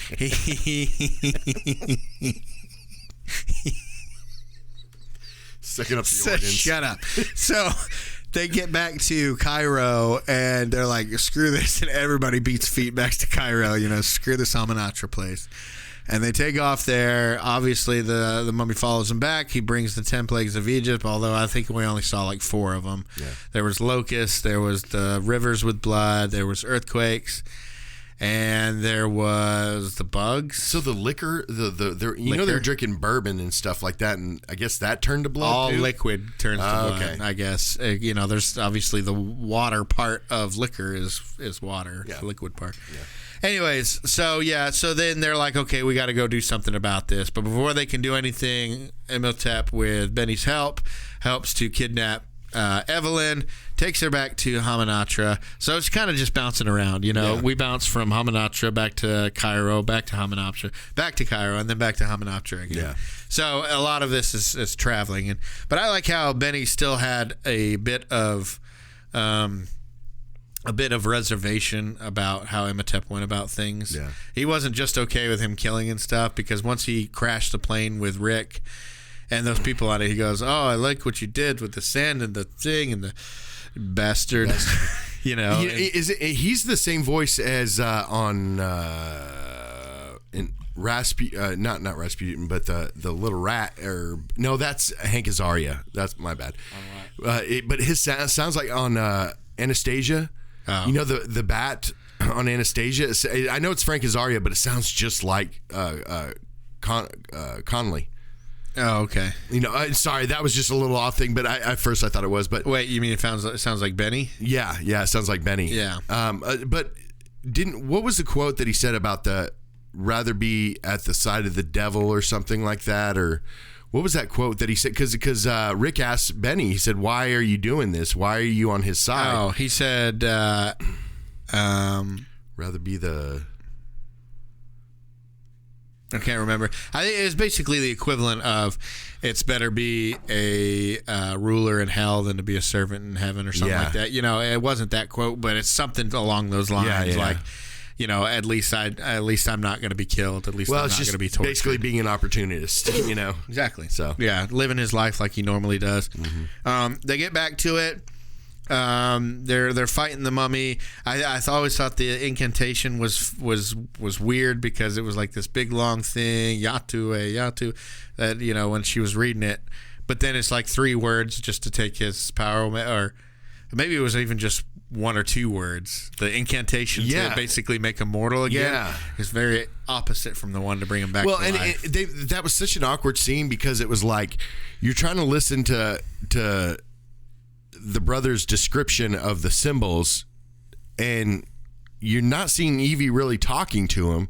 So how is he figuring it out? Because the guy's obviously an idiot. You know, I mean, he's, again, no common sense whatsoever, and he has no book smarts. So he's even worse off than any of the other characters. He's just a total idiot. Yeah. You know, and the fact that he still managed to, I mean, in all essence, he really was the one that took down the mummy. You know what I mean? The brother took down the mummy. It wouldn't. Yeah, granted, Rick stabbed him through the stomach, but none of that would have been able to happen. Evie read the incantation that took the mummy down, though. Right. But what? Oh, what the brother did, what Jonathan did, was get the soldiers back on their side, those undead soldiers, and get them to kill Anaxinamun, because they almost killed Evie. So she was the one that actually took the power, his immortality away from him. Yeah, when Jonathan had the book and he was like, it's a bird, it's a stork, or whatever, that's whenever they were taking over the soldiers to stop them from killing Evelyn, and have them kill Anaxinamun instead. But I mean, still, stop the soldiers from coming after him and Rick, going after Anaxinamun instead. But it was such an awkward scene, because you're just sitting there like, oh, come on, just, you know, run to Evie. Somehow get to Evie, hand her the book, and run away. Just run away. Because this whole thing was just so awkward, because it was like, I'm trying to believe it, but I'm also, at the same time, I'm like, nobody's talking to anybody, so how is he figuring anything out? But on top of him trying to figure that out, he's also trying to figure out a way to get the key from Imhotep, because Imhotep had it in his robes, and he had to wait till he wanted to go shirtless and just fight in his underwear or whatever. But so he had to wait until then so they can grab the key. His loincloth. And then, but do you remember when that happened? It was almost like Imhotep didn't know what to do.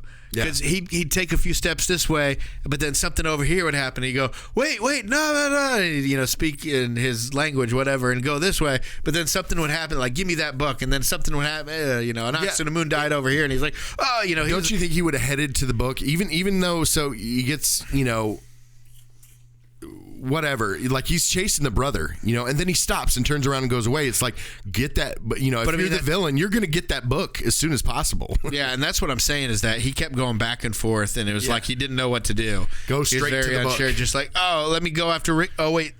Now that dude's reading from give me that book. Oh, wait, she's dying. Come over here. So he's kind of like going back and forth, but he didn't know where to go. But you look at his character. He wasn't afraid of anybody. He wasn't afraid of the Pharaoh.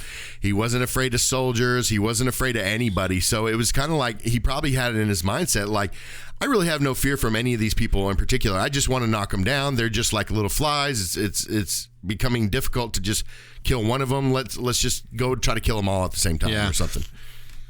And then, of course, while all the shenanigans are going down, Benny is sneaking bags of treasure because they finally find the treasure room whenever they come back to Hamunaptra. Mm-hmm. They go even deeper into the sacrificial room or wherever it is. That's one hell of a shot by Rick. But yeah, one hell of a shot. Yeah.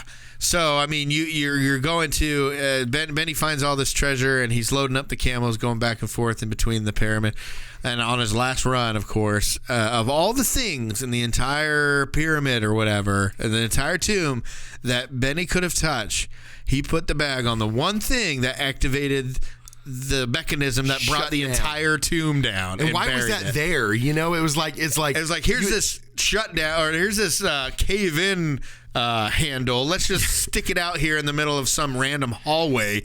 That way, if anybody rests their foot on it, the whole thing will cave in. That part kind of seemed a little forced. It was a little weird. It's like, don't bring your kids into the tomb or we'll all die. I mean, I'd understand, like, you take down Imhotep and it causes some sort of reaction. You know what I mean? And that would have shut it down. But Benny sending a bag on there, it's like, let's just throw a little bit of comedy right at the end. And like I said, there's no like booby traps and different things like that. So no.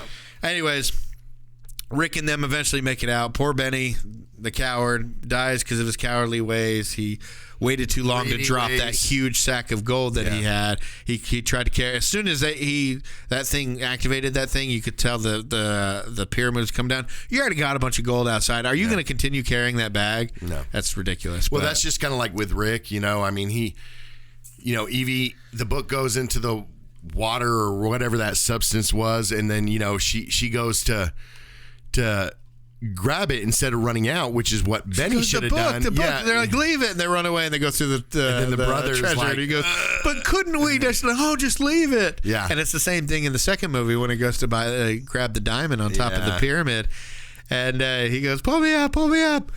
Put me down, put me down, put me down. And he's like, is it really worth your life? And he's like, yes. But and then the other dude's like, half of that's mine. Yeah, and you kind of feel like the brother should have fell to the same ultimate end as Benny did, because of his greedy ways. And granted, he was a good guy, but at the same time, it's like something should have bad happened to this guy, but because this guy is basically like Benny, but with morals. The brother is literally Benny with morals. With morals. With morals. With certain morals. With not all morals, but with certain morals. His own certain morals. Yeah, but that's what I'm saying is he wouldn't let anybody die if he could help it, especially if it's his sister. Yeah. And in the second movie, if it's his sister, his brother-in-law, or his nephew or whatever. But so anyways, we as an audience see that the camels have been loaded up with gold from when Benny brought them out. The main characters don't realize it yet, but you say they eventually do because in the next one, they're hugely rich. Now, there are a couple things that I like about Mummy Returns that I'll watch it for. I think the scenes at the beginning in London are pretty cool. Yeah. I think seeing Rick and them again is pretty cool. Seeing the double-decker bus and driving with that double-decker bus. I remember going to England and riding on double-decker buses. Right. I don't know if you're young enough to remember it, but I remember the smell of the diesel and all. Yeah, I just loved it, being on those double-decker buses. And I'm sorry, but probably about 5 minutes into driving, he would have crashed that thing or flipped it or something like that. There's no way that those double-decker buses could be driven like that. I'm just saying it doesn't make any sense, Yeah. And the problem. So go ahead. No, I'm good. Oh, I was just gonna say the problem with Returns is the first movie was scripted and shot like it was a movie from the 30s, right? Just made with modern technology, right? But the same sensibilities, the same type of characters where you have the dashing guy and the damsel and all that kind of stuff. So it was and they kind of paid homage to it. It was like I said, it had all the intricacies, all the personality and character of a movie of that age, but with all the modern technology and a little bit of Brendan Fraser craziness with it. The Mummy Returns, all of the nuance that made the first one like a period movie is gone. All the how do I explain it? The sensibilities of the characters are different. Rick is kind of the same, but Evie is different. Yeah. Jonathan, I guess, is the biggest change is Evie. Yeah. And with, like I said, Rick's character only works if you have that other dynamic that's like those older movies. Yeah. Where we get a different Evie in this movie. We get a different Evie. It's way now. It's 9 years later. And they have a kid and all this kind of stuff. But and maybe she's done enough, tomb raiding. And they want her to run the library in Bainbridge, so she's known now, Yeah, but I mean, she's just like, and of course, then we get into the resurrection of Nefertiti, where she's now, she can fight amazingly, but and the kid's like, where'd you learn that, Mom? And she goes, I don't know, and then she does these like little self-defense moves. She goes, that I learned from your father. So it's like she's got a little bit of confidence being with Rick. I'm sure Rick's taught her how to fight, maybe how to shoot and all that kind of stuff. But I don't know. It's just I didn't prefer this Evie. It was more about her memories of a past life and her fighting than her being smart like she was in the first movie. Yeah. What's wrong with just being that smart one that's not necessarily a fighter? Yeah. So that's what, I think the kid was too much. It made everything more tame since we know they're not going to break up the family, right? This is a PG-13 fun movie. They're not going to do that. It maybe should have just been about Rick and her. We also find out that Rick has always been a magi, and which just was kind of like, he had the tattoo under that leather thing. Like, and I meant to look and see if he had that leather wrist I think guard. He did. I'm pretty sure he got hung in the first movie. Because it feels like something they kind of pulled, like, oh, well, he was wearing this. Let's just say there was a tattoo under it, and that's why he wears it. It just, again, or a brand or whatever. It didn't really advance the story either. It didn't do anything. I mean, yeah, you find out he's a magi, and then, what's face ends up having a lot more respect for him because he's saying he's a magi, and he's like, I'm not a magi. I was just born. I got this in an orphanage. So you find out he's not even really a magi technically. I mean, he just got that tattooed on his. But we find out that also magi's are warriors for God or something. And so I guess that's how they explain it. But it didn't. The whole thing with making him a magi I just thought was just pushed. It was just way too much. It was weird. You're trying to put too much fate and destiny into a character that was just meant to be there, as a hero of the age or whatever. It's just one of these things, we didn't need all that. No. But we're there at the finally we're here at the oh god, now we got another 10-15 minutes of these pygmies to deal with at nighttime, and then they finally got around. Okay, finally they're there. And then the one other, there's just way too much going on. If they would have just fought Imhotep or just the Scorpion King, maybe. Yeah. The jungle sequence was god-awfully long and ridiculous. So was Evie dying. Yeah. And almost immediately comes back to life. What was the purpose? Like, you don't even see her coming back to life. She just shows up behind her brother and her son. You see, like, the kid's reaction, and then you're like, okay, well, maybe her coming back to life is like Nefertiti finally coming into her. Yeah. But she's still Evie. So it didn't make any sense because she immediately comes back. If she had died and Rick like fell into the underworld and then like found her in the next movie or find her towards the end of the movie or something, that might have been like a cool little thing to do. I just don't know. Let me ask you this. Let me ask you a question. I like the Power Rangers flipping too that they did through whenever Nefertiti and Noxinamun would fight. Oh man! Like whenever what's her name Nefertiti got a different weapon, and so she jumped up. Well, Noxinamun flipped the size, threw him in the statues, and then right in the groins. Did you notice it? Right in the groins. Right like what was the point of that? But to get to the other wall of weapons and stuff, she does a Power Rangers flips. You know, she does like 18 flips to get over there and then grabs something. Now, I felt more like so a Three Ninjas flip. You know, like they were doing like Three Ninjas. Come here, Tum Tum. Yeah, and he just jumps up against the wall. Or Rachel Weisz's character jumps up against the wall, like random from standing on regular ground, jumps probably like 15 feet into the wall, up to the ceiling to grab a sword or some swords or something, and you're sitting there going like, this is ridiculous. Back to my question. What was the most ridiculous thing on this movie besides, and you can't say... Returns? Yes, and you can't say Rock's CGI form. The most ridiculous? Yes. Let me think. The most ridiculous. I hate the jungle scene. Yeah, that's one of my most hated scenes. As far as ridiculous stuff goes, her getting possessed by Nefertiti and fighting crazy and stuff like that. I'm like, why? Now we have Rick and her doing this. You got one that's supposed to be doing the smart stuff. One, if you want her fighting, okay, well maybe Rick learns. I don't know. It's one of these. Obviously Rick's in here fighting the Scorpion King and Imhotep at the same time, and you're just like. And then she's fighting this one. Anyways, but hey, whatever. Stupid uncle and the kid are off doing their own. Now let's go save your dad, and it's like. How much more time? You know what they reminded me of? Movie? The smart dog and the kid. What is the name of that TV show? It's in the same universe I think as you talking Bullwinkle about Mr. Peabody and Sherman. Yes. It's like those two could be like Peabody and Sherman. I mean, in a way, Yeah. We want to hear what I think the most ridiculous thing about this movie is. Is it The Rock's acting? No, because you didn't say anything about The Rock's acting. That's all included. It was just terrible performance by The Rock in this film. He was doing his actual. He's not doing Dwayne Johnson. He's doing The Rock. The Rock. That's inside the ring where he looks. He comes out as the Scorpion body. Looks at Imhotep. Looks at Rick, and just kind of.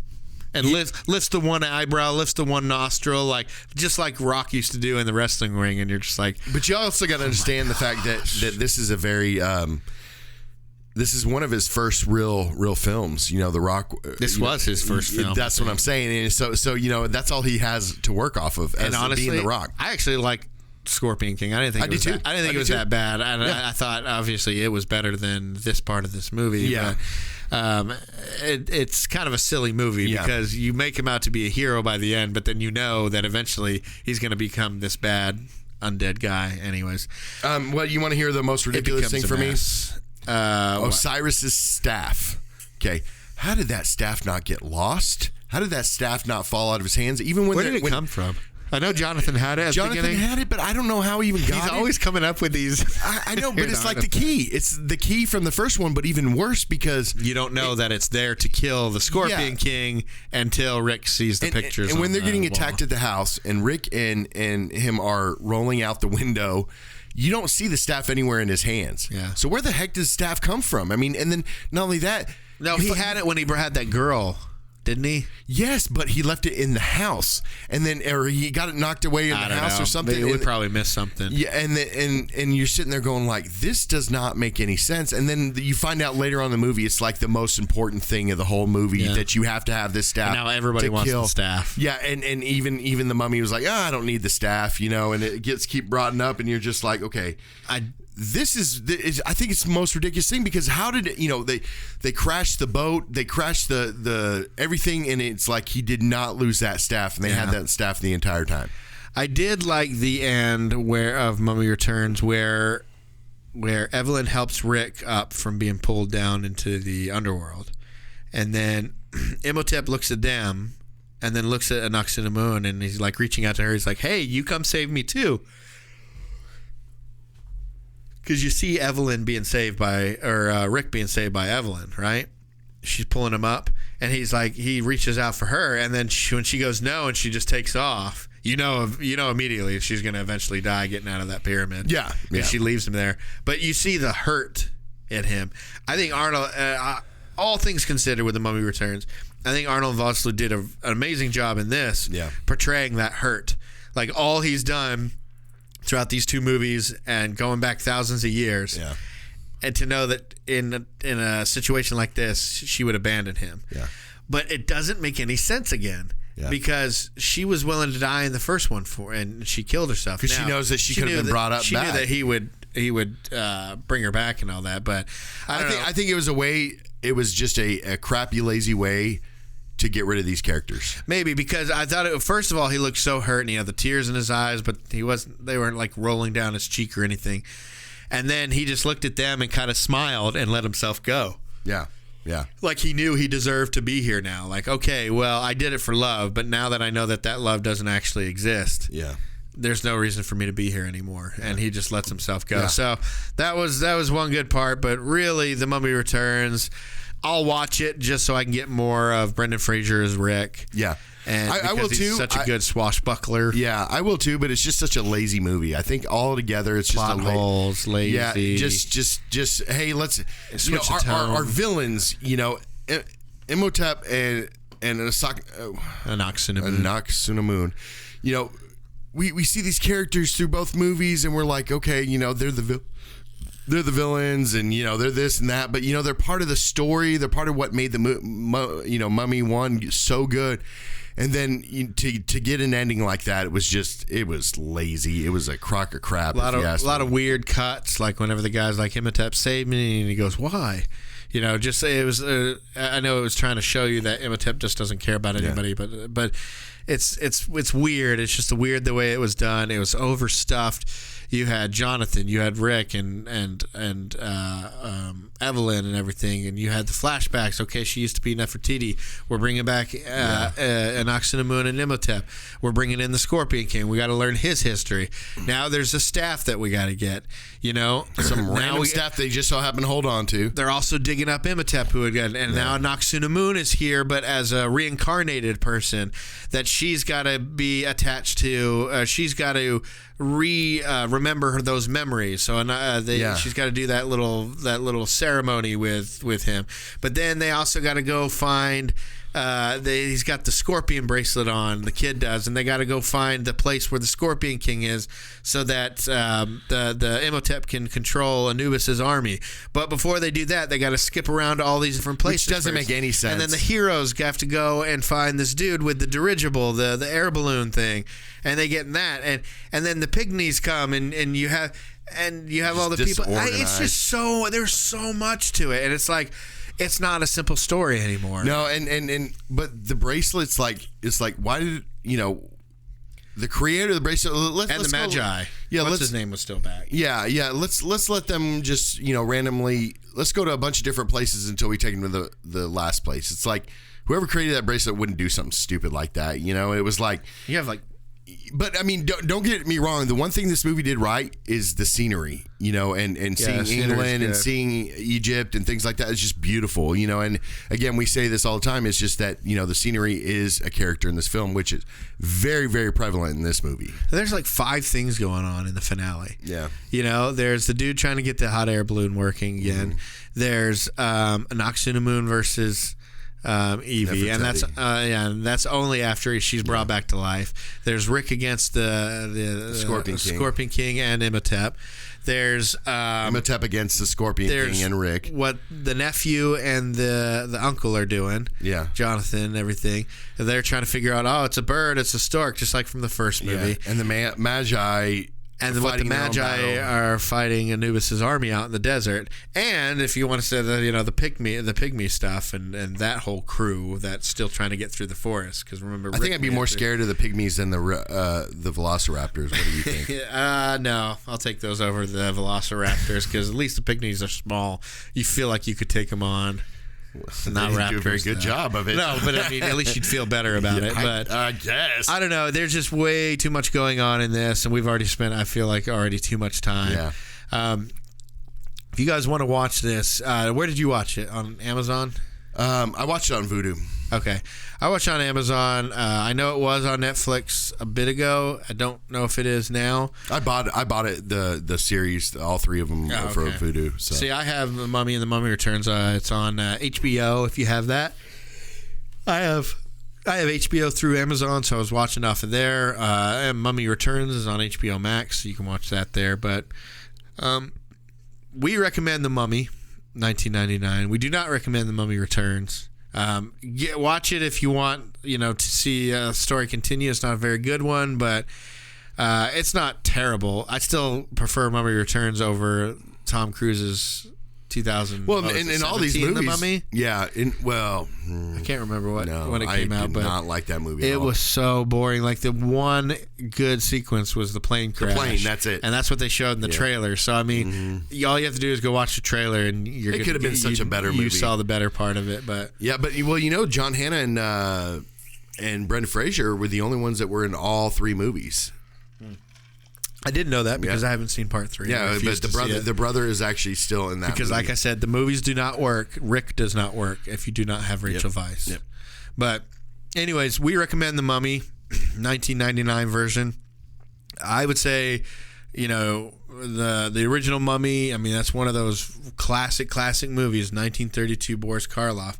It's not exciting. It's not a adventure, fantasy, action type of movie. It's more of a old school horror, which nowadays is not that scary to many people. But anyways, we suggest watching the first Mummy, not The Mummy Returns, but watch it for a full experience together. I just think that The Mummy was such a great movie that was definitely needed in the late 90s, because if you look at it, all the superheroes, the action heroes that came after were a lot like Rick, because you have like this goofy but lovable type of guy who is a badass, but he can kind of be goofy and silly sometimes. You got that with like mainly like a lot of the Marvel, the superhero movies. This was like the last real action hero that wasn't like part of a superhero universe. Yeah. Because then after this, we had the X-Men and Spider-Man, and it just continued with people with superpowers, strong with powers, whatever. So I'm tired. I didn't get any sleep.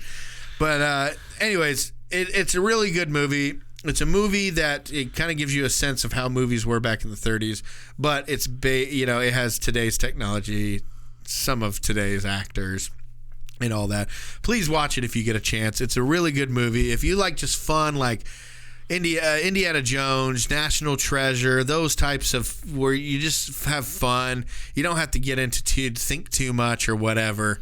Definitely give this. Do you agree? Do you enjoy this movie again? Was it as good as it was the first time you watched it? It's good every single time.